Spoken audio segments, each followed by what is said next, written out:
அனைவருக்கும் நமஸ்காரம். இன்று நாம் பார்க்க போகும் தலைப்பு, நம்பிக்கையுடன் நடந்தால் அதிசயம் நடந்தே தீரும். நம்பிக்கை என்பது ஒரு சொல் அல்ல, அது ஒரு சக்தி. ஒரு மரம் விதையாக மண்ணில் புதைக்கப்படும் போது அது தன்னிடம் ஒளி வருமென நம்பிக்கையோடு தான் வளர்கிறது. அதேபோல நம் வாழ்க்கையிலும் ஒளி வருமென நம்பிக்கை வைத்தால் அதிசயம் நிகழாமல் இருக்க முடியாது.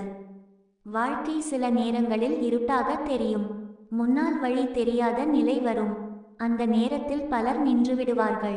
ஆனால் சிலர் மட்டும் இது கடந்து போகும் என்று சொல்லிக்கொண்டு நடந்து விடுவார்கள். அவர்கள்தான் வெற்றி காண்பார்கள். நம்பிக்கையுடன் நடந்தால் கடவுள் தாமே வழி காட்டுவார். நாம் எடுக்கும் ஒவ்வொரு அடியிலும் ஒரு தெரியாத கை நம்மை தூக்கி நடத்தும். அது நம்பிக்கையின் கை.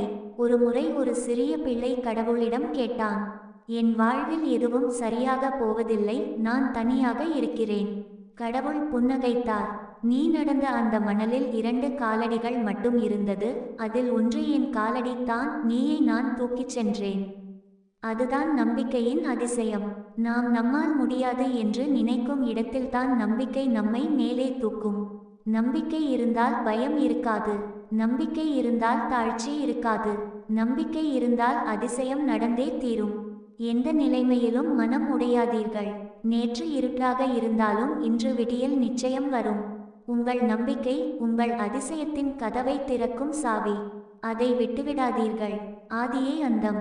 அன்பின் வழி, ஆன்மாவின் ஒளி. எல்லோருக்கும் அன்பு, எல்லோரிடமும் அமைதி.